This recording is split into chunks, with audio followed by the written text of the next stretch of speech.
Hey, y'all.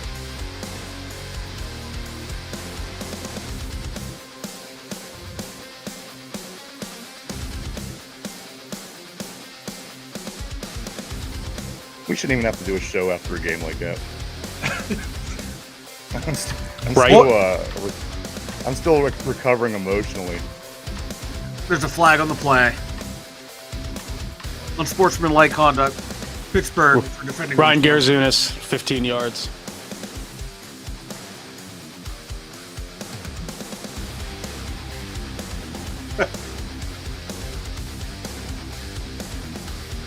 Good morning, everybody. What is the opposite of Victory Monday? Loser Monday? Is this Loser Monday, guys? I mean, do you call it Disappointment Monday? This is playoff clinching Monday, baby. Loser Monday. I thought maybe we could just use a little elevator music to calm our nerves here. But as Mike said, the Steelers, just like my butt cheeks, during the course of this game, we clinched. They also have streaks of brown? What? But I do want to first off say this, guys. I want to apologize for everybody that tuned into the show on Friday. It was brutal. I think I got everything fixed. I think. So keep me posted during the show, guys. But I do believe things are fixed. You know. Working on it. Yeah. There were drones involved and, all this stuff. But you know what? I got in there, handled the business. Good morning, Field of Steel. Ratbirds Week. Yes, sir. Here we go. I do want to say good morning, everybody. This is episode 660 of the Two Dumb Yinzers. Welcome back. What do you say? What do you say? What do you say on a Monday like this, guys? A lot of stuff to go over today, guys. So do relax and just listen for a while. The Pittsburgh Steelers were back in action yesterday in Philadelphia. I think that the TV show is lying. It's never sunny in Philadelphia when we go there. No. Not for many, many years, at least. No.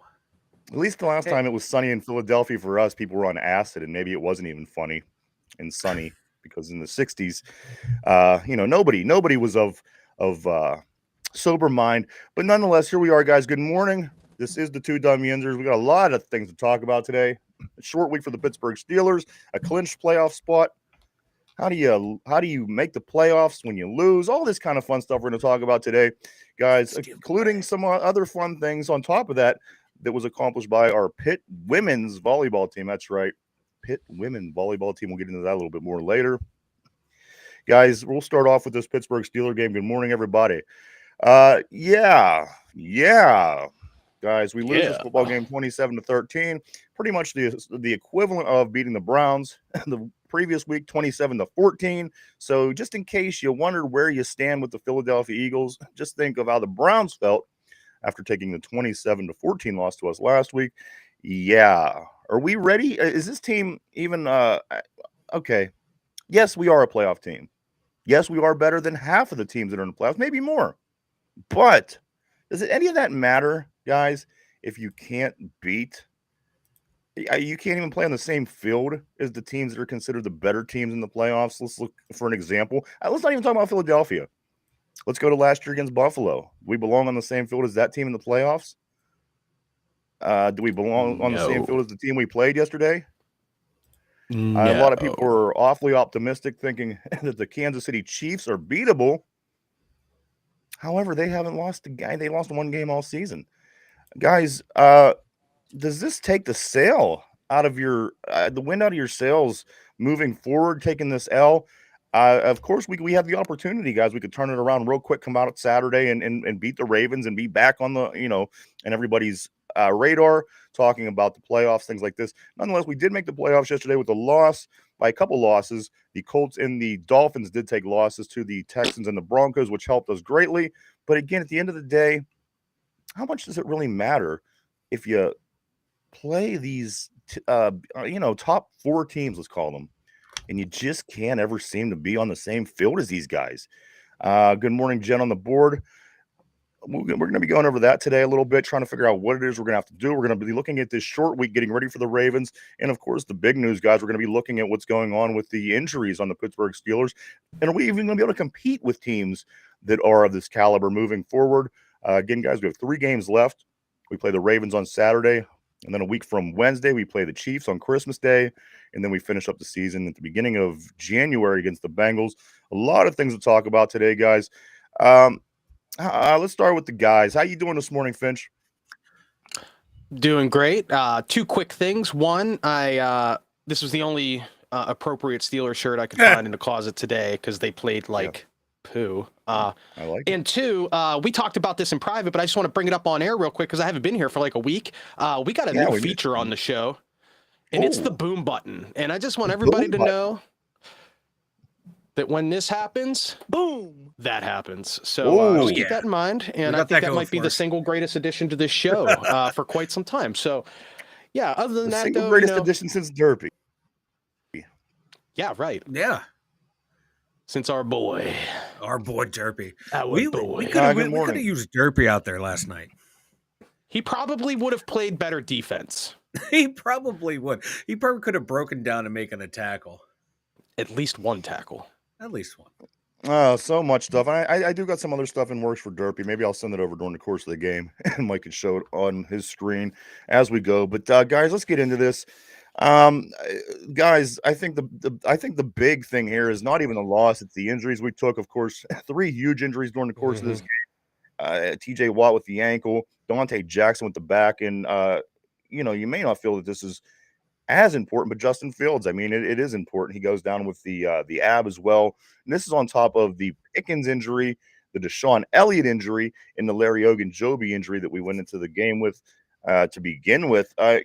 Guys, Mike, where do we stand? I mean, we are already 6.5-point underdogs to the Ravens. Of course, we're going over there to a place that we won 8-9, or was it 9-10, something like this. Something like that. Yet we are still after beating them time after time after time after time after time after time. Still go into this game as pretty big underdogs. Mike, what has to happen for this Pittsburgh Steelers to keep things even excitable? Again, if you watched the game yesterday, and depending on how these next 2 go, this could feel a lot like the last 7 years, the last numerous attempts at the playoffs. Is there any chance Steelers are a decent enough team or a good enough team to even run with those top 4 teams, I guess you could call them, the Eagles, the Lions, the Bills, and the Chiefs? And if we could even stay in that conversation, how much are these injuries? And we don't know the extent of them at the moment, but how much are these injuries going to play a part moving forward? The injuries are a huge part, especially in offense. George Pickens, his agent is licking his chops now for George's new contract to come up, because you see what this offense went from when he was in there, him and Russ healthy, to now. He is the offense. He is he drives that offense. He is the conductor of that offense for the most part. It runs through him. So that Pickens loss is huge. Hopefully he can come back, because if he can come back, TJ Watt can play, Deshaun Elliott can play. I think we can definitely hang with Kansas City. I think if somehow if the stars align and it becomes a Pittsburgh Philly Baltimore or Pittsburgh Philly Super Bowl, I think we have a much better chance in a rematch game. You add George Pickens back to this offense, add Deshaun Elliott back to that defense, add Ogunjobi back to that D-line. I think we can hang with them. Now, Buffalo, on the other hand, I think Buffalo might be the cream of the crop of the NFL. They've had our number for the past couple of years. I know we had that one win. Was it Ben's last year in the first game of the season? I think that's the last time we beat them. Every other time we beat them, it's been terrible. It's been god awful. I do not want to play them, and maybe Detroit would give us a run for our money. But you get George Pickens back, you get those guys back on defense. I like our chances, because Baltimore was the talk of the town. They were the cream of the crop. They were supposed to be the best team and one of the best teams in the NFL, and look what happened. We beat them, and they haven't been the same since. Ever since Baltimore lost to Pittsburgh, they have not been the same team. People haven't been talking about them the same. So this right here, like Coach Tallman said, let's not be over dramatic. But if these injuries keep mounting, it's time to be dramatic because these are key injuries that you cannot replace. These are star guys that are hard to replace. I believe this. I'll pass to you real quick in a second, Jeff. My belief is this. I think we were playing on thin ice with just only having Pickens to begin with. Don't get me wrong. I really feel that we should have went out and did some and made a move to get somebody else to have opposite side of Pickens. We obviously see one pass was thrown to Mike Williams yesterday during the game where Pickens did not play entirely. That tells me that don't get excited about Mike Williams. Just don't. It's not going to happen. I think we were already playing on thin ice with the system that this team was running with one wide receiver. Guys, I tend to lean a little different than Mike in this area right now because, again, we haven't proved to being able to stay with any of these teams that are the top teams, the cream of the crop, if you will. And I think that these injuries can be very damning. Finch, go ahead, man. Yeah. So if you ask me about last night's game, first off, with George Pickens, I mean, you're absolutely right. You always want your best guys on the field, right? But I also noticed a lot of the times Russ missed. He just didn't see receivers down the field. And that's kind of been a thing with him his whole career, right? They always talk about him. He's short. He has trouble seeing, yada, yada. And there were plenty of plays last night, and Tom Brady and them broke it down during the game. There were times when we did have a guy open and Russ elected to dump it down or whatever and make a 3-yard pass on 2nd and 18. So, yeah, you do miss George because he does get open and he is great a player and he can catch just about anything in his way. But at the same time, if Russ doesn't see him and doesn't throw the ball to the guy who is open, that's also an issue. Now, a lot of that also comes down to just absolutely fantastic play by the Eagles defense. They were lights out. They were great. They are number one for a reason. Yeah, they really are. And the front seven was superlative last night. Russ was, he took a couple sacks. Russ was all over the place, getting chased around, trying to make plays. And it's just one of those things, man. Our offense was outplayed. Our defense was outcoached. And it's just not a great game overall. So it is what it is. But you want George back as soon as possible. And injuries in general, obviously, can make or break a playoff run for any team. But at this point right now, it's like I don't think the injuries were the reason we lost last night. Might be the reason why we don't continue further in the future, and that's what sucks. Yeah, the guys, listen. If we, let me give it to you like this: the two starting receivers for the Eagles, AJ Brown and Smith. Brown was 8 for 110 yards and a touchdown, 8 catches, 110 yards for a touchdown, and Smith was 11 catches for 109 yards and a touchdown. Guys, this has very little to do with injuries. We couldn't run with the team that we played yesterday, whether it was being prepared, whether it's just not us being in the caliber of those top 4 teams. I don't know, but if you guys watched the same game that I did, it was very demoralizing because there was a lot of things that we just couldn't stop. Listen, again, those two receivers on those two alone. The quarterback, Jalen Hurts, this has been a primary running team. Jalen Hurts ended up going 25 for 32, 290 yards and 2 touchdowns. That's alarming for a team that doesn't throw the ball a lot now that they have a new running back over there. I just think that there wasn't much that we – matter of fact, the only thing we was able to do was stop their running back. Everything else in this game, we just weren't able to do. We couldn't stop their passing game. We got to the quarterback a couple times. We sacked him 3 times through the course of the game, which wasn't nearly enough. But at the end of the day, and again, Mark Maloney's pointing to the turnovers.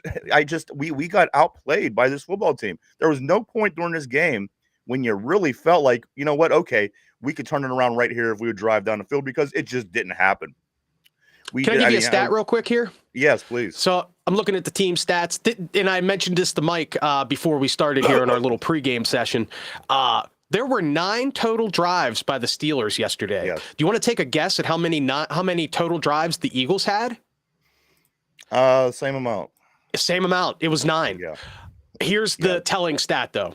Steelers' time of possession was 20 minutes, 8 seconds, and the Eagles was 39:52. 1/3 that is exactly. a 2-1. Yeah. That was the killer. Our defense could not get off the field.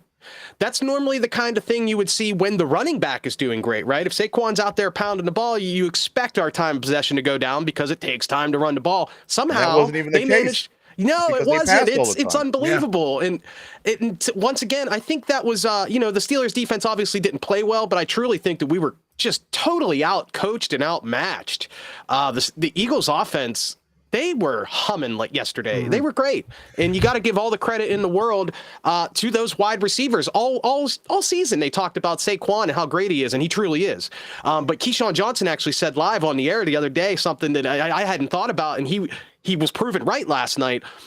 Why throw the ball all over the place when you have that big old bruiser behind you who is just doing magical things? It doesn't mean their passing game isn't any good. It doesn't mean Jalen can't throw the ball. It doesn't mean AJ isn't great. It means that they take option A more often than option B. And for the Eagles, they're good enough and stacked enough to where option B can win the game when it needs to. And last night, they did. And leading into the game, that's what I preached all week last week was AJ Brown. AJ Brown, I said the guy had 5 catches for 161 yards, He's 3 fantastic. touchdowns against us last time, and I said this is going to be, this is their strength right here, guys. Let me give you another number that goes along with what you're saying, Finch. Of the 9 and 9, the 2 possessions, they had 77 plays. We had 41 plays. 9 and 9, 77 plays, 41 plays, guys. It was you know what? It was the game that I think most people expected but didn't want to accept. Yeah. As I went on and on and on and on all week about, I feel confident, I feel optimistic. This was the game that was in the back of my brain the whole time. The same game that happened the last time we played Philadelphia, the same game that happened the last time we played Buffalo, the same game that happened anytime that we play anybody that's of this caliber. I mean, guys, we're just not there. We're just not there. We're not that team. Can we win a Super Bowl? Yeah, I guess, right? If the cards fall right, the cards would have to fall right. Extremely well. Yeah, for it to happen. Like there's 3-4 weeks ago, the elite teams were Baltimore, the Lions, Buffalo, Eagles. The Baltimore Ravens had 5 losses for quite some time. I took them out of the elite for when we beat them. When I took them out of the elite team. Yeah, I'm saying, before we beat them, they were people were still saying they were one of the elites. Lamar and that, that offense is running with King Henry. Now, the narrative has changed. The Eagles really weren't considered an elite team because, what can Jalen Hurts do? It's all Saquon. You stop him, they're not going to be able to do anything. There's discontent. There's turmoil in there. How far can that defense take them? Then after tonight, now they're back up into that elite status. And I think Pittsburgh, we're on that second tier down. We're a very good team, not an elite team, but we're mid top tier because there's teams that we're better than that's top tier. The Chargers, the Broncos. I mean, these teams are sitting in the playoffs, but we're not as it's hard to believe that we could go into the playoffs and not only hang with but win against any of these teams that we're talking about. Kansas City, Buffalo. Maybe we'll get lucky enough here. I just don't know. We'll play Baltimore. We'll talk a lot more about that. If we get this win, we win the division. Then we're going to get a team of a lower seed in the first round of the playoffs. That's best case scenario for the Steelers. You want to get that win. You want to try to get a little bit of momentum going for you.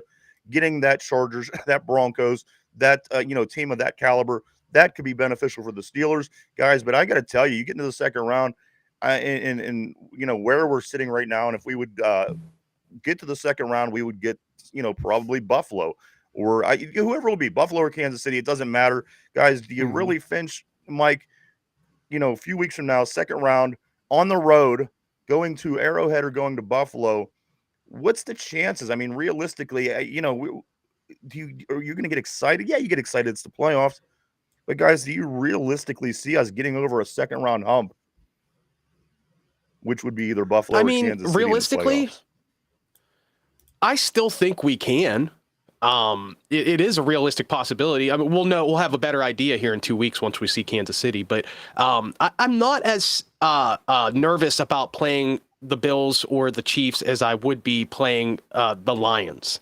I think the Lions and the Eagles really are the cream of the NFL right now. The Bills are great. Don't get me wrong. They're wonderful, and they played a great game. But they don't scare me the way that those other teams do. And I know the Steelers, we've not been too good against Buffalo in recent years, but they just don't they don't scare me the way that the Lions do. And after seeing the Eagles last night, it's hard to argue, how are they not undefeated? Like, they were so good last night, and they did not have a very tough schedule this year. The NFC East is pure trash. Washington is not as great as everybody says they were. So, like, good for the Eagles for just playing some good ball, and it's hard to argue that they should be the Super Bowl contender from the NFC now with Detroit. But yeah, it's Kansas City doesn't scare me the way that those teams do. Yeah, the only thing that scares me about Kansas City is the fact that we got to play them on next Wednesday, and everybody keeps saying that they don't scare them. That's what scares me. The fact that this team only lost one game throughout the season, the fact that this team finds a way to win 4 Super Bowls in the last 5 years, that's what scares me. It isn't the product on the KC field, it's has the sauce. results. That's what it is. They have the sauce. The sauce is what scares me. The sauce is what makes them better than all these other teams that we're mentioning. Philadelphia hasn't won a Super Bowl in that period of time. The Detroit Lions hasn't won a Super Bowl, nor has the Buffalo Bills, but yet KC is the team that we are least as scared of. That's kind of baffling to me, guys. But going to the Buffalo Bills, as you mentioned, their defense is awfully susceptible. Last week they gave up 44 to the Rams. Last night they gave up 40. But you know what? Being able to keep up with this team that can score 40 points at will against the Detroit Lions defense like it's nothing, that's what scares me. What does the Pittsburgh Steelers do to combat what it is that the Bills bring on offense? Guys, again, this Detroit Lions team, you guys are, Fincher mentioning, is probably the cream of the crop. They get 40 points ran up on them like it's nothing. How do we, the Pittsburgh Steelers, who has a tough time stopping the pass, and, let's look at yesterday's game, for example, how do we match up against that kind of offense, which could very well be the matchup? Ooh, it's going to be a tough one because if you lose Dante Jackson, you're already having trouble in coverage in the secondary. That's just going to compound factors right there. And then you have Minkah Fitzpatrick, who's still not doing anything in this league after 4 good years here. He's been a non-factor. I don't know, because what they were doing last night against those two receivers, I don't know what they were trying to do. I thought they were just going to copy the game plan that they used against Jamar Chase and T. Higgins. They had a blueprint there. Yeah, Jamar Chase had a touchdown, but they more or less kept him under control, and you couldn't more or less copy the same thing that we were doing against Cincinnati to Philadelphia. It made no sense. I don't know what we're going to do going forward, but they could do it, but I don't know what it's just AJ Brown. Every time we play AJ Brown, he goes off. It happens. Some guys have your number. It is what it is. He seems to have a lot of people's numbers. AJ Brown. Yeah, I don't think it's just us. When you're a top flight receiver, you can have a lot of teams' numbers. So, a lot of people are going to come back today and they're going to say, where was the penalty called for the Steelers during the fight? Najee Harris needs to be gone. The injuries really killed us. But at the end of the day, guys, none of those, they all played a part. But we just got outplayed. We got outcoached. We got beat up. Yeah. Listen, we got our lunch handed to us. Bottom line, no two ways about it. You can make up as many excuses during the course of a game. That injury, the fumble did not lose the game. We were already getting dominated. And the fact, if we would have been able to, if we wouldn't have fumbled on that play and came back and won, come on, I don't even think that's realistic. If you watched again the same game that I'm watching, the penalties, they get more, they're penalized more than we were. We had 5 penalties for 60 yards. They had 7 penalties, 54 yards. So, I mean, that's not the case. We were getting dominated before our guys got injured. TJ Watt was late in the game. Fields really didn't matter. He's he's not a starter. And Deontay, as Mike mentioned, Dante Jackson was getting exposed all day. Mm-hmm. We just got our lunches handed to us. We got to go back and figure out what the hell we got to do, because these next 2 games aren't going to be any easier. We're going to go into a hostile Baltimore where they haven't beat us in years.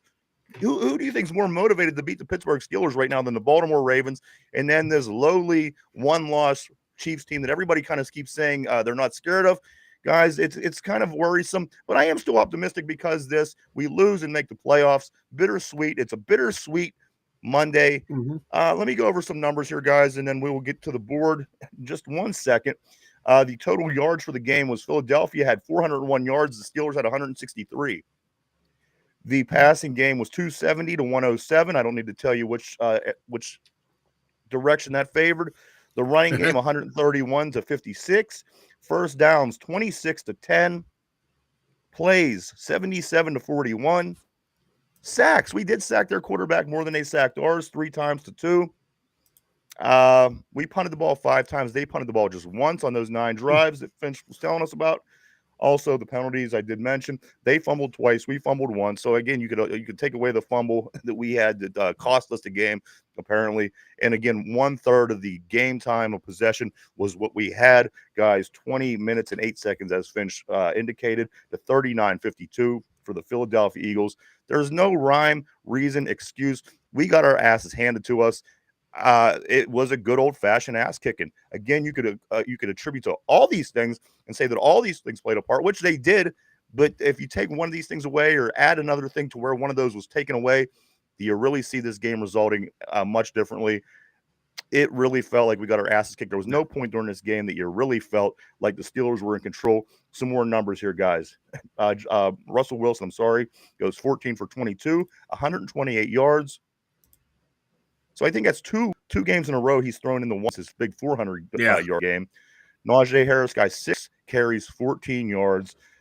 Calvin Austin, the third, was our leading receiver with 5 catches, 65 yards. Pat Freiermuth had 3 catches, 22 yards, and the only touchdown of the game.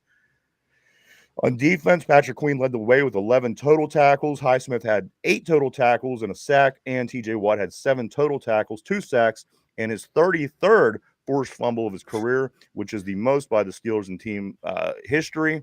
And then overrated. To the he's way overrated. Overrated. And then the Philadelphia Eagles guys, Hurts went 25 for 32, 290 and 2 touchdowns. Barkley went 19 carries, 65 yards. And again, A.J. Brown, 8 carries, 110 and 1 touchdown. And Smith went 11 catches, 109 and a touchdown. Guys, is it safe to say we just put this game behind us? Forget about it.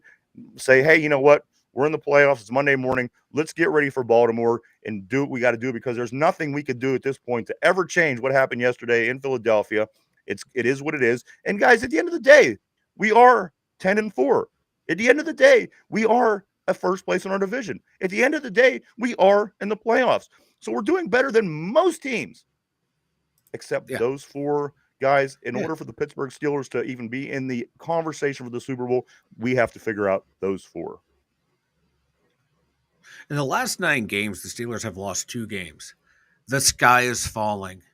And only one of them to a really great team. We lost one of those to a great team, and we lost the other to the Browns. That was the only ass kicking we took. The other 3 losses this season. Only one. Yep. Yeah. All 3 of our other losses were winnable games that we could have won, or that we actually lost in the last drive or 2. This is the first time the Steelers got an ass whooping. And guess what? Every great boxer needs his ass whooped once in a while. Yeah, they come back stronger than ever. So, that's the way I'm looking at this. We got outplayed. We got outcoached. It was a bad day. It was a bad game. It didn't go well for us. That doesn't mean that we're incapable. It doesn't mean we're a bad team. We're 10-4.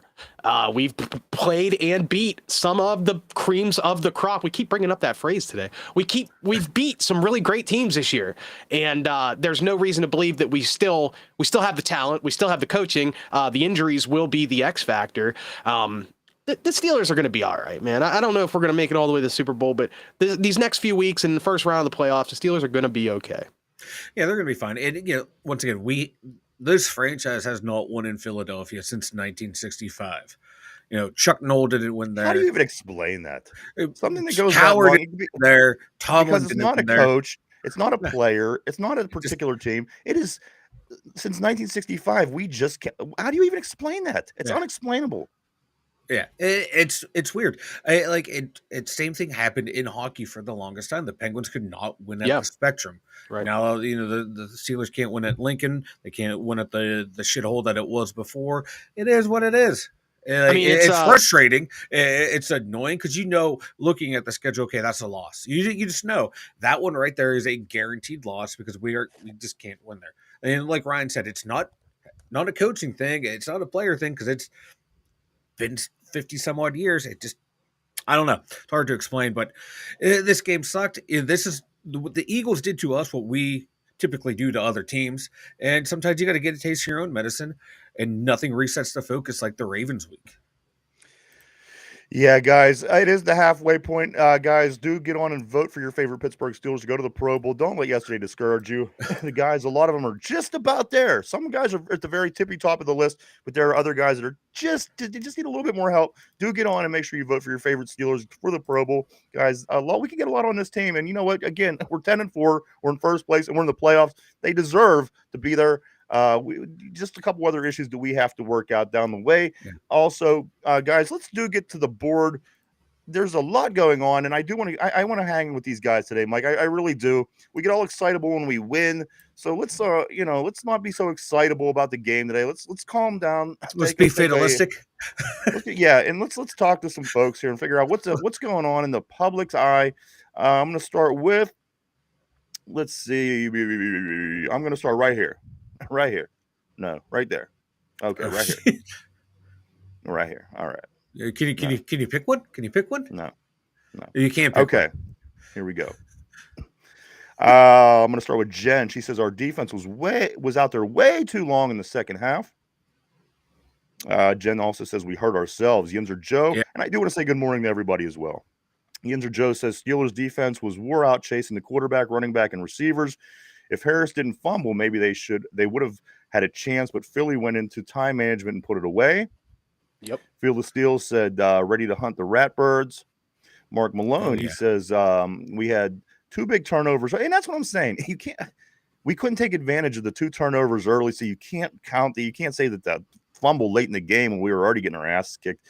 All right, I'm sorry. Let me get back on that. We had 2 big turnovers early and 3 points to show for it. The offense suckles from one of Derpy's actors.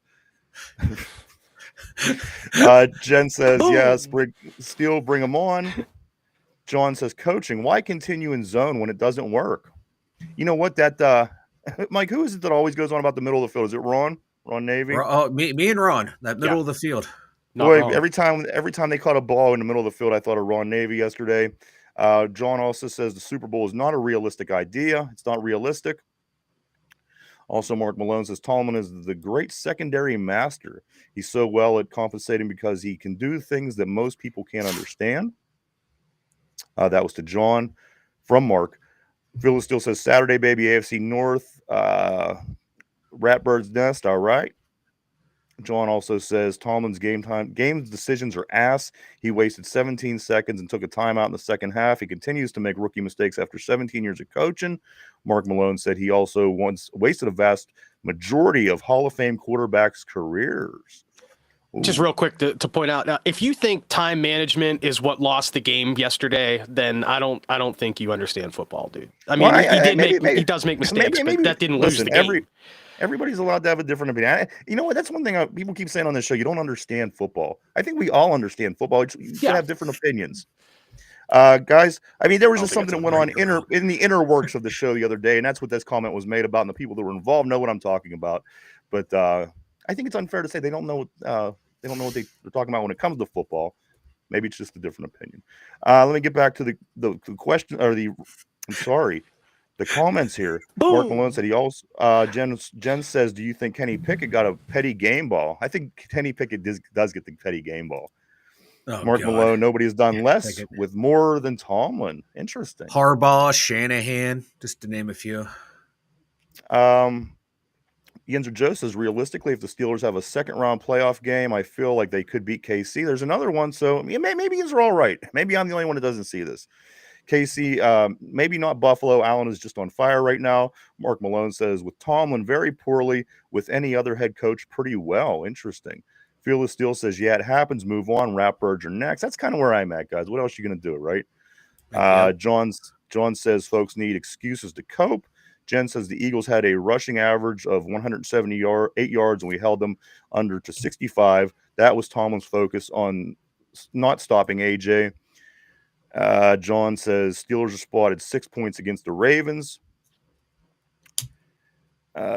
Phil still says I put it on the board on Monday. Don't care about Philadelphia Ratbirds game. That's the one. Barkley had 3.4 yards a carry. That's nearly half of the 6.1 he usually gets. So obviously they focused on the run. Yeah, here's the thing: we stop the run no matter what, no matter who we play. That's the Steelers. It's always been number one. Try to find a year where the Steelers didn't focus on the run first. Also, Brian over at One Man's Opinion says, I don't care if the Steelers lost as long as TJ Watt got his meaningless stats. Interesting. Real quick for Brian, I just want to, we found him some villain music here. And now when I think of Brian, this is what I think of. Dun dun. Every time Brian comments. Yeah, TJ Watt being a game wrecker the first half, so meaningless. Well, TJ Watt is the single reason we lost that game. He is. Absolutely. If he has 19 sacks, 17 forced fumbles, and 3 returns for touchdowns, like anybody else in the world, so, nobody does the things that people expect TJ Watt to do, but he still manages to go out and do amazing things and change the course of the game. For the most part, that had very little to do with TJ Watt, what happened yesterday. John says, Boz it's a shame. It is what it is. It is what it is. Breaking the team record for field goals isn't a good thing. Of course, Boswell got his 37th field goal of the season, which is a team record. Kind of unbelievable thinking of Gary Anderson as the all-time scoring leader in the NFL. But it is what it is. Longevity played a lot of – I mean, he played 20 seasons, so that's – Yeah. It was only for the Steelers for, So, anyway, guys, let's go to the next one. What a nice grab by Muth. Mark Malone says, I ain't talking time management. That's the least of Tomlin's shortcomings. John Finch, watch what you say. I pointed out a Tomlin mistake. I know your comment is passive. Interesting. Also, Mark Malone, Hall of Fame quarterback, the Killer Bees. Having fun, John. I don't think anyone has ever done less with more. And then let me get Phil Steele. He says the offensive play. Listen, guys. All right, let's just collectively let's talk about some of these comments. Nothing in particular, but Finch, you and Mike, you guys are both adding comments throughout. Just kind of sum up your feelings on some of these comments, guys. This is the way that the people who are very similar to us, they're Steeler fans. We look for this team to win. We get upset when they lose. How do you guys address the board today? Mike? No, go ahead, Finch. I was just saying nobody's wrong. Nobody said anything wrong here. John just gave me a hard time for what I said earlier. And I stick by my statement that the time management is not what lost the game yesterday. He has lost games for us because of that. But I was talking specifically about yesterday. But yeah, I mean, nobody's wrong. Everything that's being said is spot on. We were out-coached. We were outplayed. TJ was pretty good in the first half. He didn't show up hardly in the second half. He got hurt. It sucks. But he also isn't the reason we lost. It's just one of those things. Once again, we got our asses handed to us by a really great team. It happens once a season.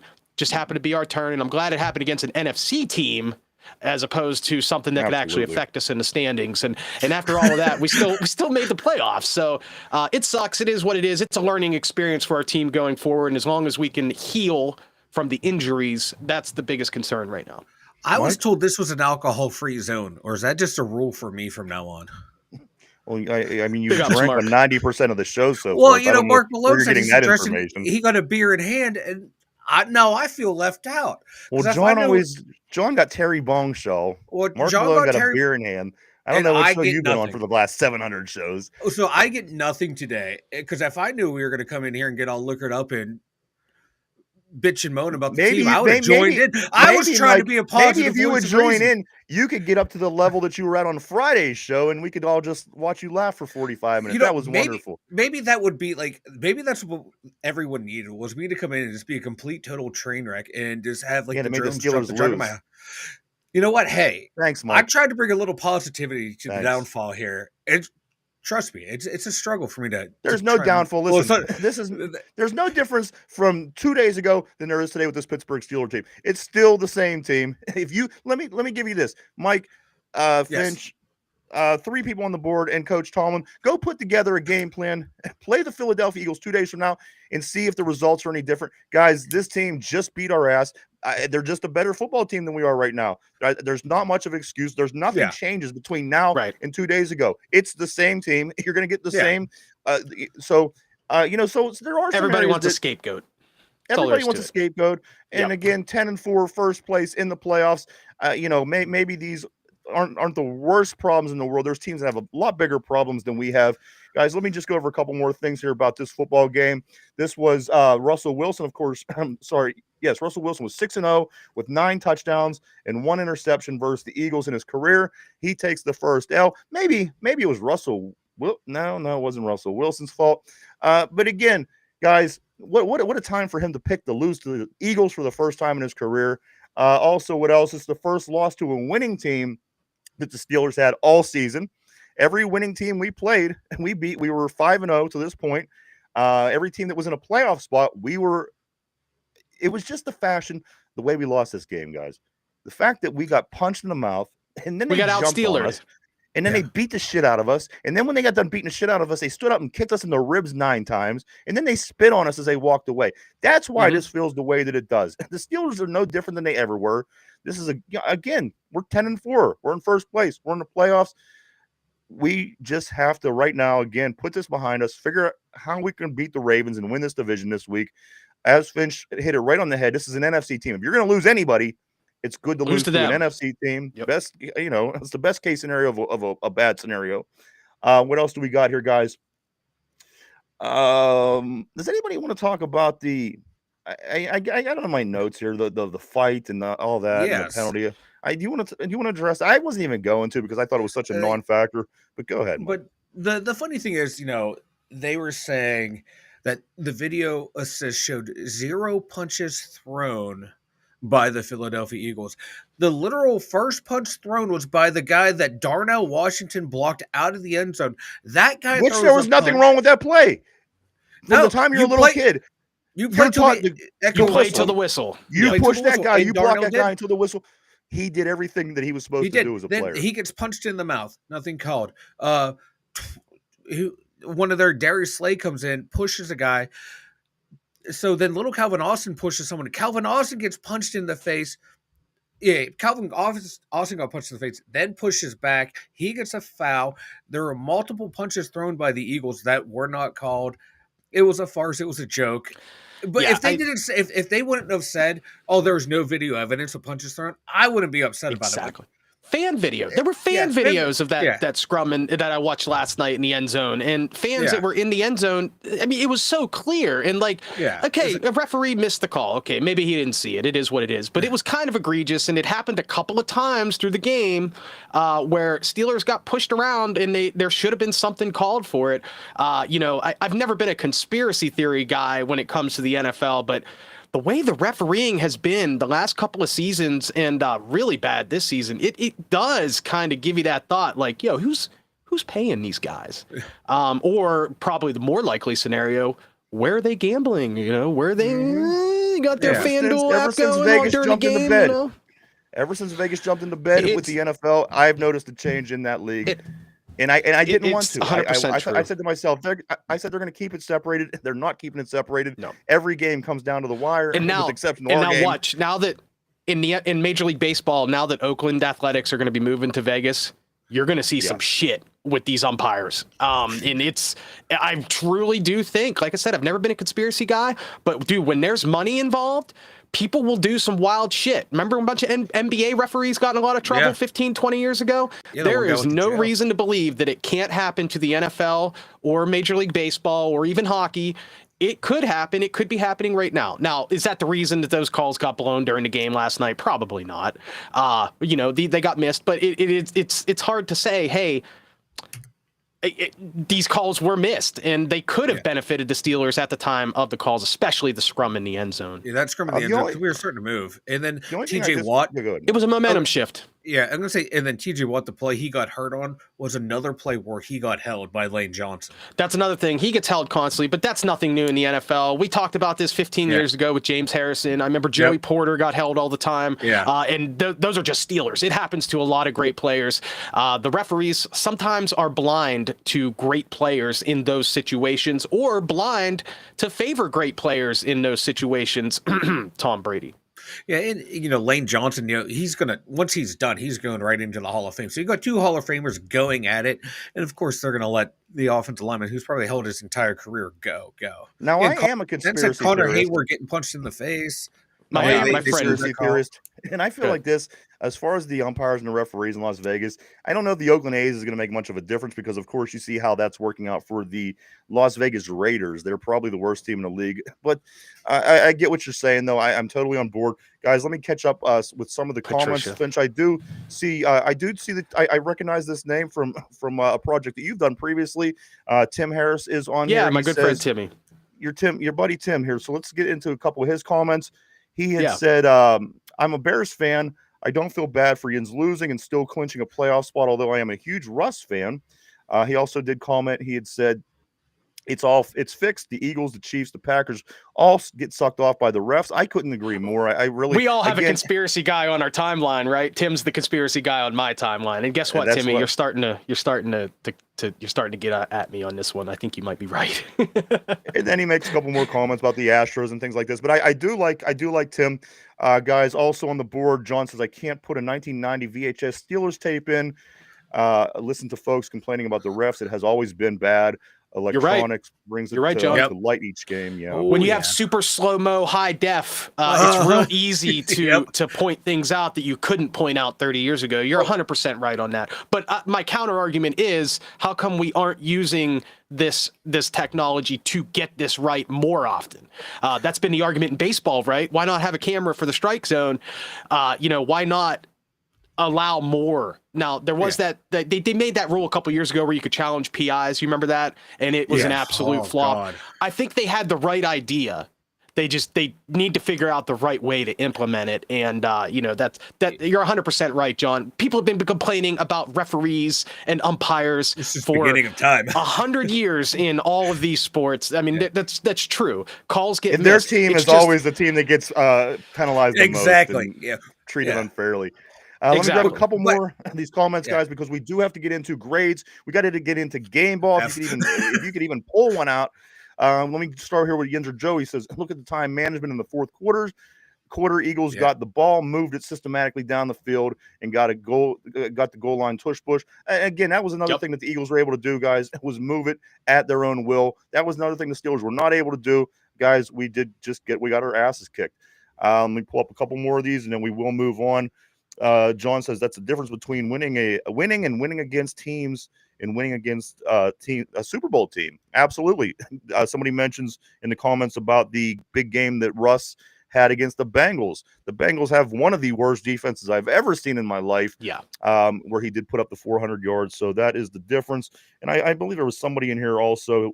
I don't know where it went, but John said, time for a change. No need for sticks to measure. So much can change. All right, guys, we do got to get into the grades. We got to get into the game ball. Unfortunately, I don't like doing this when we lose. I'm going to start with Mike. We're going to go from Mike to Derpy, Mike to Derpy, Mike to Derpy. We're going to keep it short and sweet. Who's Derpy? Where's Derpy? Derpy? I'm sorry, but Finch. Derpy's here in spirit. And we're going to go through each position, give a quick grade, quick explanation. But again, we can't give long, drawn-out explanations, Mike. We only I'm sorry. So many hours in a day. Here we go. Mike, I'm going to start with you. Quarterback play, Russell Wilson, Justin Fields. Mike, what do you give these quarterbacks for their grade against the Eagles yesterday? D minus. D minus. Yeah. All right, Finch, quarterback play. What do you grade these guys? I agree. There was nothing positive. There was two good plays the whole game by the quarterbacks. There's nothing positive to say. It's a D minus. Okay. Let's move to the running back position, guys. Najee Harris, Jaylen Warren, Patterson. You've seen the crew. What do you give these guys, Mike? D minus. Same. Terrible. God awful. Bad. I can't wait till Najee behind a makeshift line. Compared to what Saquon was able to do behind a Super Bowl line. But anyway, that's beside the point. So you guys give them both give them a D minus. Let's move to the tight end position, Mike. Touchdown. We got a touchdown by Pat Freiermuth, and we also got a I guess Darnell Washington pushing the guy into the 13th row was kind of a positive play. What do you give the tight ends, Mike? B, just because of that touchdown in the tone setter. Okay. I go with a C for the same reason. C. Okay. They could have been a little bit better, but also Russ wasn't getting the ball to him as much, so that's a big part of it. All right. To the wide receivers, if you could find any on his team, wide receivers, Mike, what do you grade Calvin Austin III? What do you grade Van Jefferson, Scotty Miller, Skoranek, and even Mike Williams for one catch? They are also going to get a D minus, but for me, Calvin Austin's getting an A because my man went in there, the smallest guy on the field. When shit went down, he stood 10 toes down and was throwing haymakers. Calvin Austin, you get an A. Everyone else a D minus. Calvin Austin has the Steeler mentality, and I love that about him. But the wide receivers in general, they did get open from time to time down the field. Russ just couldn't find them. And when the balls did get thrown their way, they made the catches. So, I give them like a C- overall. Yeah, guys. And another thing we got to I remember, want Finchie to be my teacher. this was the number 1 defense in the league. Yeah. No defense is better than this. No matter Right. what we did, we couldn't get anything. Running game, passing game. Yeah. Guys, offensive line, I don't think they did terrible, but Mike, what do you give the offensive line? D-. This is going to be a common grade. It was just bad. Yeah. They gave up 2 sacks. They showed flashes. Yeah, they showed flashes, but they also showed times like, they just couldn't handle that front three. Yeah, Finch, our offensive pass line. Yeah, the obviously the running game was non-existent. You can't give him any credit for that. But at least Russ Wilson stayed off the ground for the most part. He was sacked twice, but he's been hit a lot more this season in the Steelers uniform. So I guess a D average is probably about as good as I can get. I'll give him that little bit of keeping Russ off the ground for the most part. All right, I could respect that, guys. Let's move over to the defensive side of the ball. The Hogs up front, we got Montravius Adams back. We didn't have Ogunjobi. So, I mean, there's some things going on here on this defensive line. Cam Hayward. Guys, Mike, what do you give the defensive line for this game? I'm going to give them a C-. I'm just going to go C-. They weren't terrible. They weren't great. They did hold Saquon to 65 yards. That's the big one right there. Yeah. But Jalen Hurts still had, and then Jalen Hurts had, 45, but that's scrambles and stuff. Yeah, I'm going to give them a C-. I would have thought Jalen was running all over the place. Yeah, he was. I would have given that passing game. I would have thought that would have been the reason, guys, that they would have had a better running day. They just didn't have a good running day. And again, neither do we, but we were against the number 1 defense. Guys, let's move on to the linebackers. Let's look at this linebacker core. Landon Roberts, Patrick Queen, TJ Watt, Alex Highsmith, Wilson, Herbig, the whole crew. Mike, what do you give these linebackers? I'm going to go C-. That to me, grade is elevated by TJ Watt's first half performance. I know Patrick Queen had a lot of tackles, but were any of them noteworthy? These guys were getting juked out of their jockstrap by Gainwell and Saquon and Jalen Hurts. They're having trouble with that read Who option. was this Gainwell guy? He seemed to be the most effective player. Yeah, I know Kenneth Gainwell, and I did not recognize he had that kind of game in him. I was impressed. He's been in the league for a couple of years now, but I did not see that type of explosion coming out of him. Finch, the linebackers. Same. Just not great. Just not great. They had some tackles here or there, but it seemed like every time the Eagles needed that dump off or short pass, it was right where the linebackers should have been. I think that, and once again, that's why I think the Steelers defense got out schemed. But yeah, it's a D for the linebackers. TJ Watt had a nice first half. He disappeared in the second half. It is what it is, dude. Okay. Good. Let's go to the defensive backs, guys. The defensive backfield, we have some more Joey Porter problems as far as coverage goes. But again, I'm not going to put that against him. Those 2 wide receivers they were just unbelievable. Cream of the crop yesterday. So listen, guys, Dante Jackson, he gets hurt. Joey Porter, we got to throw the safeties into. We're also short of safety with Deshaun Elliott being out. Minka, Mike, what do you give the DBs overall? Beanie Bishop had to play during the game. I don't know. What do you give these guys? F. I'm tired. And I'm tired of having to come up for. I'm tired of having to come up with excuses for Minka Fitzpatrick. F. Yeah, that was the worst. The worst unit in the game was our defensive backfield. They failed. It's like they just stopped communicating throughout this game. Yep.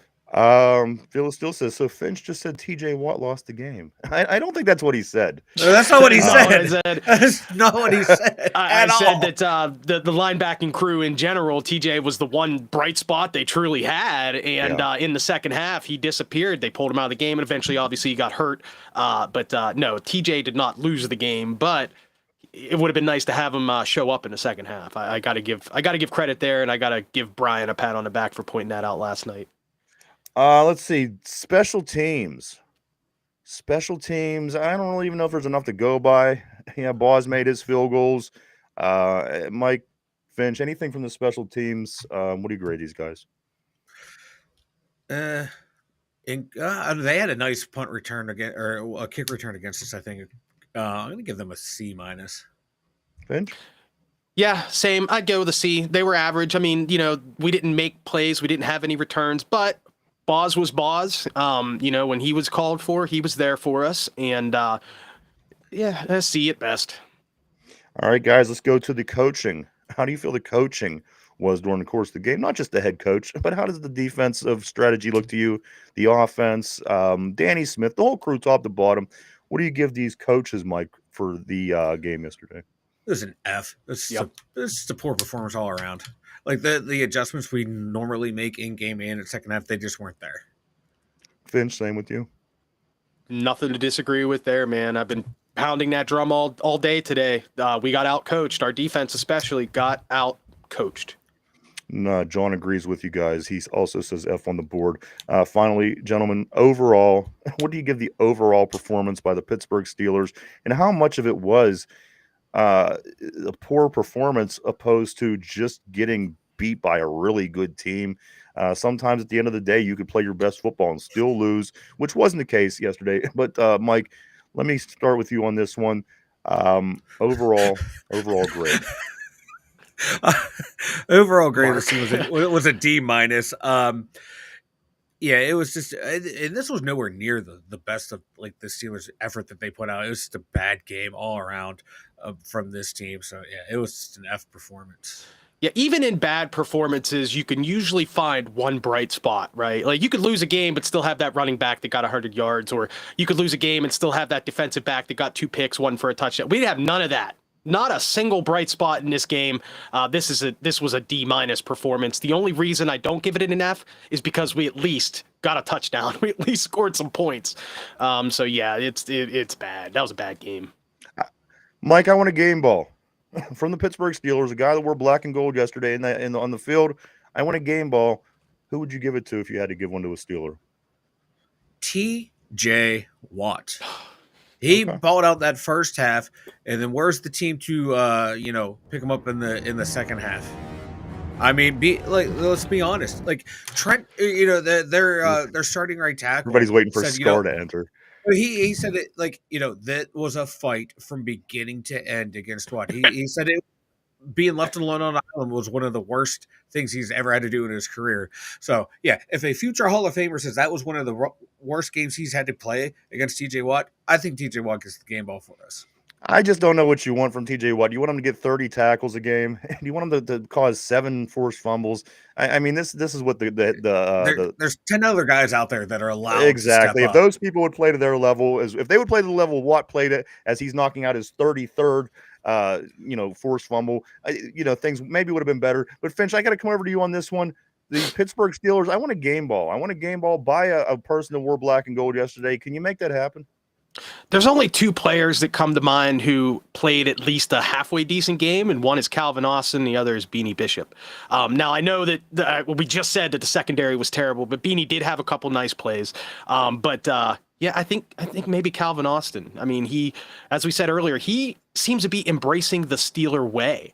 He's a little guy. He has the underdog mentality, and he just continues to just stand up for himself. And I really like that, and he showed it last night. I really like Calvin Austin. Let's give him a game ball. All right, that's fair, guys. Let me just kind of catch up on go ahead, Mike. I was gonna say, speaking of Calvin Austin real quick, if we can ever get a second receiver next to George Pickens, Calvin Austin would be a huge part of the Steelers offense. Absolutely. Because he's not for as a little guy is, he's not afraid to go across the middle. He can be that deep threat. People, Mike, they keep saying to me, they say this. Sucks. They say this. Well, you don't really, you can get along with the number 1 with George as long as it's George Pickens. Look how it opens up the game if you would just have another player of a number 2 caliber on the other side. Yeah. It opens things up for so many people. This is a big part of what the problem is for us. Guys, let me catch up on a couple of these messages, and then we do have to move on. Right here, I'm going to start with Mark Malone, he says, if I see Najee run off guard for a 1 yard gain, I'm going to wig out. I like the term wig out. Yeah, like you and me both, brother. You and me both. Phil still says no, he didn't. Okay, we already touched that. Mark Malone says they've been fully tainted by Tomlin now. Mark Malone also says I'm pretty sure they were stoned. Phil Steele says F it, the offense sucked and they lost the game. Smith and offense doesn't have the balls. This offense better not show up on Saturday. This better not show up on Saturday. And then he gave us a bunch of players' names. He says they will show up. John says Austin. He believes Austin should get the game ball. And Yinzer Joe says the Eagles referees get the game ball. I think if you get the Steelers a game ball, go with a guy that basically was able to do what he does on a normal basis with Boz. He was able to kick a couple field goals. He was the bright spot. Again, a couple plays here and there. TJ Watt's first half performance, a few things here and there. But, you pick any of these guys, you'll be okay because nobody played a great game. Gentlemen, we're going to get ready to wrap up the Steeler talk as the show starts to wrap up here. The Pittsburgh Steelers have 267 wins. That is the most since 1970, since the merger in November and December. Nobody has more wins than the Pittsburgh Steelers in November and December since 1970. That's kind of an encouraging thing to kind of keep in the back of your mind. Also, what else do we got? You know what? Let me go through a couple things here in the division. Kansas City beats the Browns 21-7. We thought maybe the Browns could trip up the Chiefs. That didn't happen. The Cincinnati Bengals managed to win. They get the win over the Tennessee Titans 37-27. And, of course, no help from Baltimore. They get the win 35-14 over the Giants in division. Let me go through these scores real quick, guys. And also, the playoffs didn't really change. We are still in that same spot that we were in. We didn't lose any ground. We didn't gain any ground. The big thing right now is figure out a way to beat Baltimore. That way we could clinch the division. We could get that home game to start off the playoffs. That's the difference. The only difference is we lose this week. We're probably, depending on tiebreakers, maybe going on the road the first week. So at the end of the day, guys, it's not the worst thing in the world. But here is the way that the scores broke down for the week. Of course, the week started on Thursday of last week when the Rams beat the 49ers by a score of 12-6. Games on Sunday went like this. Commanders beat the Saints 20-19. The Texans, in a game that helped us out, they beat the Dolphins 20-12. I'm sorry. The Jets pull off a big win against the Jaguars. Look at that game, the Jets and the Jaguars, guys. While there's all these good football games going on, the Jets and the Jaguars still managed to make it on a television set. The Jets win this game 32-25 over the Jags. The Dallas Cowboys get a win over the lately surging Carolina Panthers 30-14. The Buccaneers take down the Chargers. They didn't only take them down, guys. They beat them 40-17. The Buccaneers are a team that questionable, but they're probably going to win that division. But the Chargers are a team that's going to be in the playoffs in our conference. Chargers are another one of those teams that the media just loves. Everybody loves the Chargers right now. What are they doing? Media loves the Harbaughs, They do. They do. The Broncos, they did beat the Colts, as we mentioned earlier, 31-13. The Cardinals, they win 30-17 over the Patriots. The Bills, this juggernaut, they beat the Detroit Lions 48-42. They must put up 50 points against this Lions team. And finally, the game last night, the White Bay Packers. I don't know if you guys seen these helmets. I've never seen them wear white helmets before, but Green Bay had white helmets, and they did beat the Seattle Seahawks 30-13 in a game that could very well be a playoff game somewhere over in the NFC side of the bracket. On Monday night, you got a couple games tonight, 2 games. Tim, your friend, his Chicago Bears are going up against the Minnesota Vikings up in Minnesota. That's an 8:00 game. And also the Falcons, they travel to Las Vegas to play the Raiders. That's an 8:30 game tonight. So you got 2 Monday night games. As much as we're disgusted at football at the moment in Pittsburgh, you kind of need that 24 hours to what do they do that when you get all the toxins out of you? What's that called? You extract cleanse. We need a cleanse here in Western Pennsylvania. No two ways about that, guys. There are two Monday night games tonight. Also, Mike, a couple other things here. The Penguins were back in action over the weekend. They dropped a game to the Senators. They lose 3-2 in overtime. They're back in action tomorrow as they host the LA Kings at 7:00 at the PPG Arena. The female women's volleyball team at Pitt, they advanced to the Final Four once again 4 years in a row. They beat the Kentucky volleyball ladies on Saturday, and they do go back. I like this women's team, guys. Matter of fact, I do got my blue and gold on today. The college football Heisman Trophy. A lot of people thought it was this running back out of Boise. I knew it wasn't going to be the guy out of Boise. It is, of course, Travis Hunter, the two-way star from Colorado. He is your 2024 Heisman Trophy winner. And finally, the internet Pirates is not happy about it. Yeah. I seen a lot of stuff about that yesterday, and people are not happy about that Heisman pick. Like, I don't either one. I'm okay with. I thought Genty should have got it. I thought he sat out the second half of so many games, but I get the Travis Hunter thing. He plays a weak conference, guys. That's well. Why.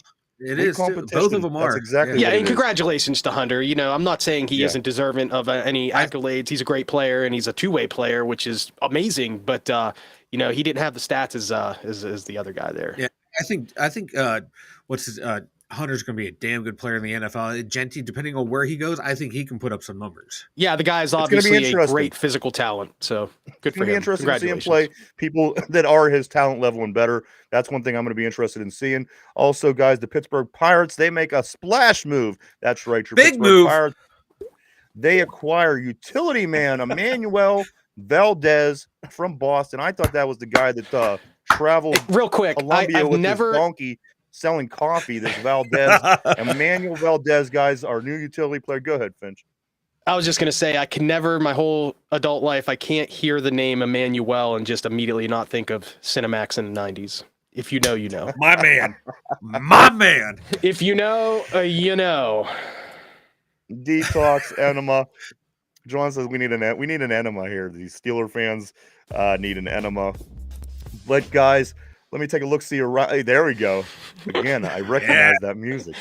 If you know, you know. If you know, you know, guys. This is a short week. Get ready. Just in a couple days. And we're not the only team. The Chiefs are back at it on Saturday, and the Ravens, and so they're all part of this with us. It isn't like we, we're getting mega screwed, guys. But it is a short week. Saturday, we do play at 4:25. The Baltimore Ravens, the AFC North, will be on the line.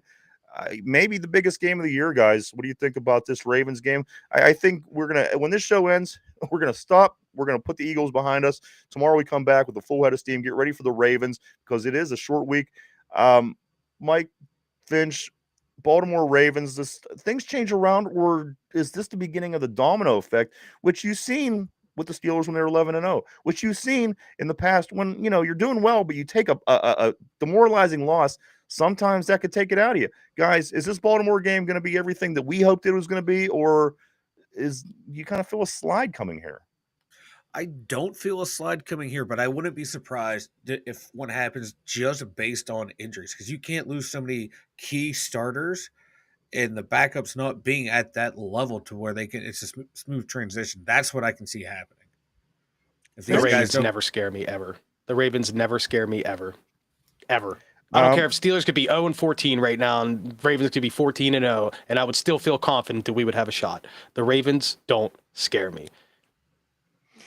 Phil still on the board is saying the D gave the offense the ball back many times, and he also says this week's offense better not show up on Saturday. How you feeling about that, Phil? Still, do you think that the offense is going to step it up against the Ravens defense, who's not number one in the league, but nobody in this league knows how to play the Pittsburgh Steelers more and better than the Baltimore Ravens do?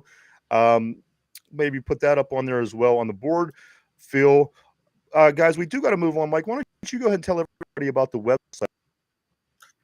The2dumbyinjures.com. Check it out, everyone. We got the merch store over there. We got the blog. Got a lot of cool stuff over at the2dumbyinjures.com. And Ryan, should I share what you sent me? Or is that just going to be yes, please do. Hold on. Oh my God. Put that up. This here, guys. While you're searching, I'll play the derpy role and say, please be sure to hit that like button, smash it, share with your friends, post it everywhere on your YouTube channel, on your Facebook, on your Instagram. Help us out. We love you being here. You love us being here. We need more of this. Boom, boom, boom. Do it. Hit boom, boom, boom. I think Derpy was so much more informative. I don't know, Finch. What do you think, guys? Mike is still looking this up. Boom. I got it whenever you're ready. All right, so right here, guys, pay attention to the screen. Boom. We are moving close to Christmas. Here is the shirt for the season. Guys, get on and order your new Derpy shirt. There it is. Just in time for holiday season. Get on, go check the merchandise store out over on the website. This is the shirt of the season. This is Shut up and take my money.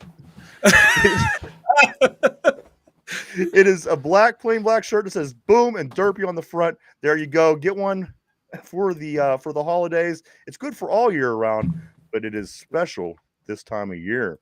Also, Jen, let me get her real quick. She said, where am I at? It always moves on me when I'm about to read. Okay, here we go. Brian asking a Brooke Pryor question. Snowball effect. Tomlin, let's not get dramatic here. It's a loss. Maybe, that's good advice. Let's not get too dramatic, I guess. Right, guys? Also, Donovan Nye says, do you guys believe we legit earned that playoff spot, or did we need help? Can I answer that one? Please. I think we certainly deserved it. We certainly earned it. And here's why. Because we won games all season long. I told Mike it's very important to stack wins early when you can.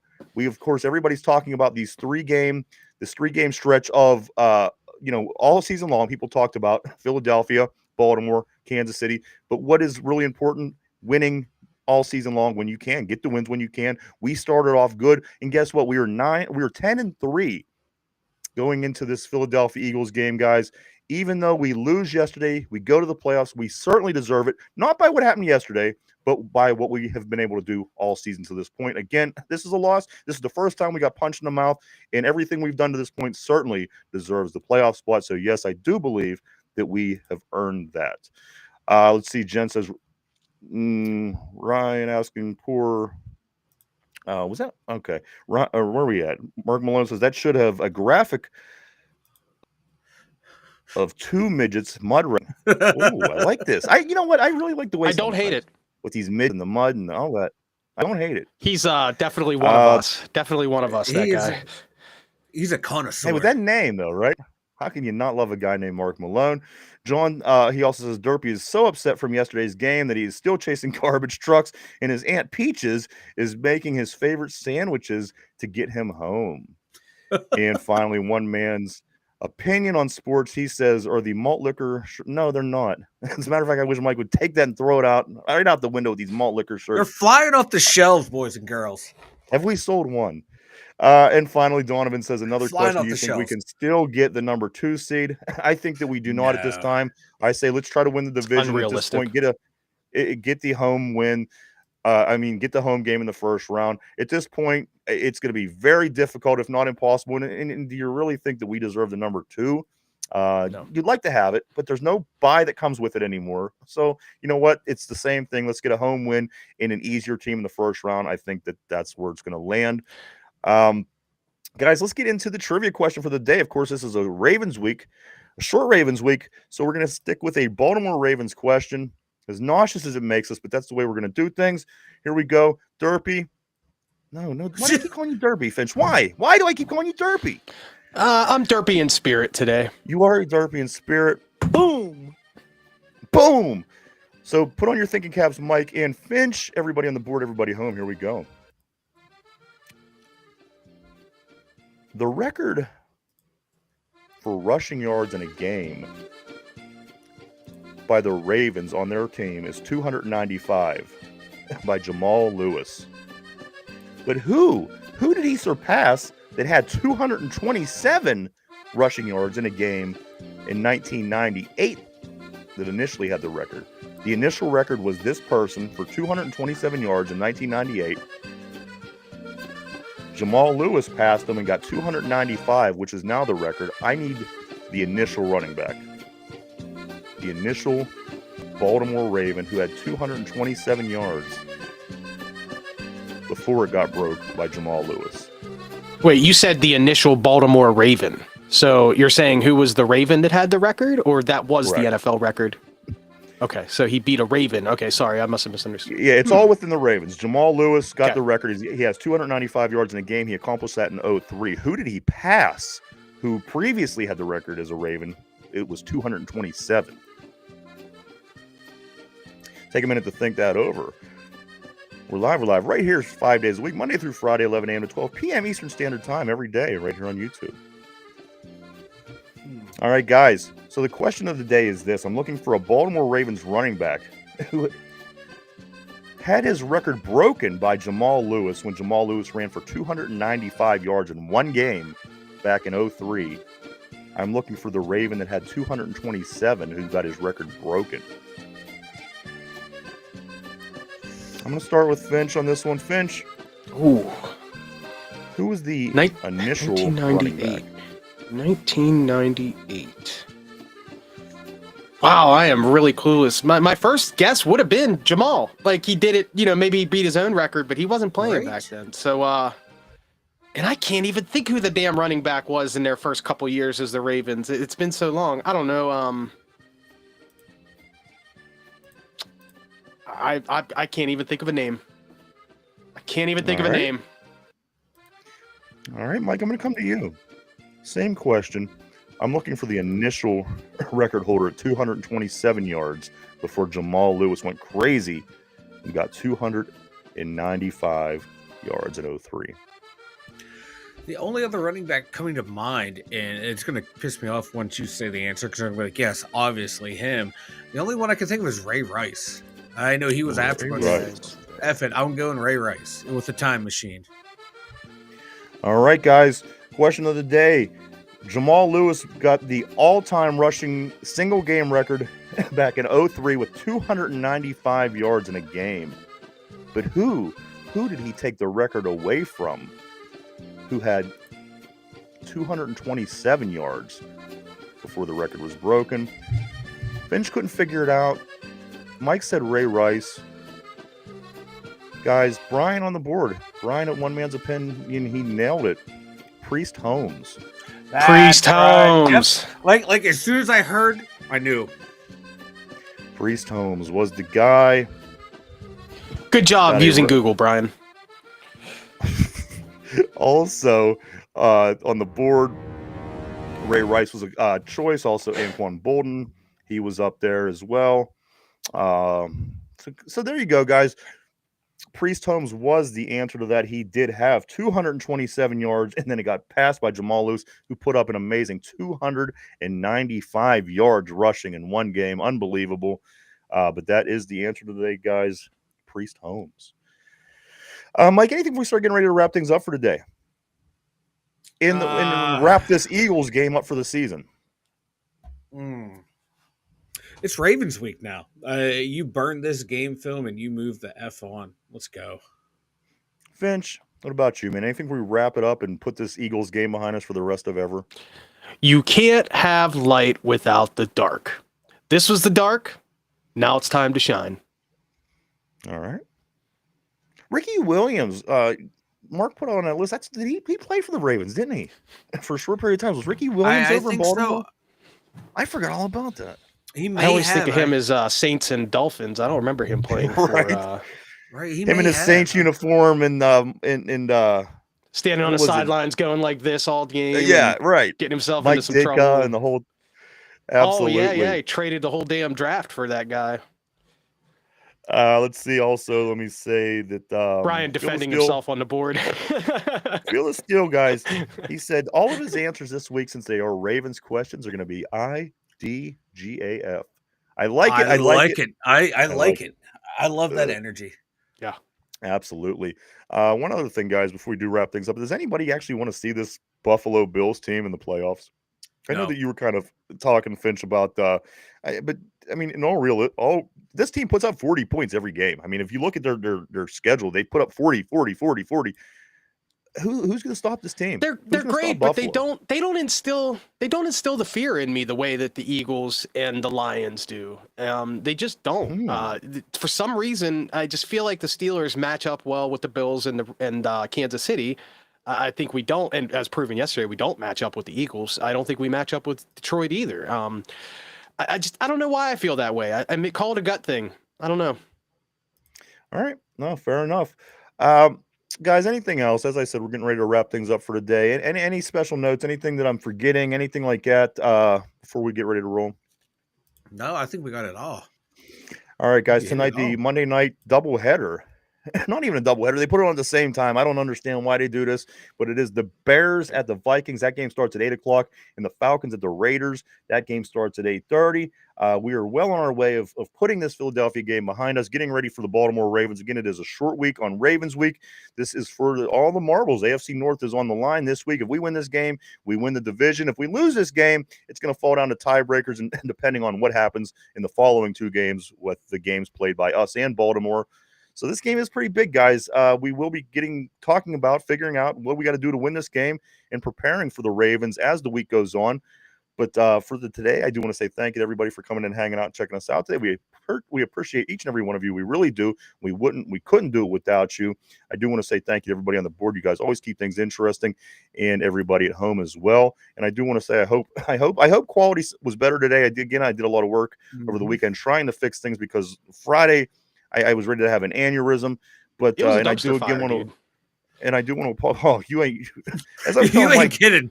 I know. I said to Mike, I said, you know what? If something is so bad, and you're like, this is going to be so bad, and it ends out not being as bad as you thought it was going to be, it was 100 times worse than I thought it was. Bad. So I apologize. It was like one of our most well watched and I know. And the more I told Mike, I told Mike. I said, Mike, put a warning in the comments so it kind of deters people from watching. It ended up being watched more after Mike put the comment up. Yeah. So I do apologize, guys. I hope everything was better today and moving forward. I do believe we have the problem figured out and a solution also for that, guys. Again, Monday Night Football, no Penguins tonight. They're back in action tomorrow. Not a whole lot going on except for NFL football tonight. So we'll be back tomorrow to talk about that. A lot more, getting ready for the Baltimore Ravens. Derpy will be in the house tomorrow as we have to go over the picks from the weekend. I haven't looked at them yet, so I don't know who won. Boom! So that's all going to be going on tomorrow right here on the Two Dumb Yinzers. So we hope that you join us then. For Finch in the house, for Mike in the Steelers Central Mobile Studio, myself, the Two Dumb Yinzers. We want to thank everybody one more time. And we'll be back here tomorrow at the same time to do it all over again. For here at the Two Dumb Yinzers, everyone have a great Monday. We'll see you tomorrow. Bye-bye.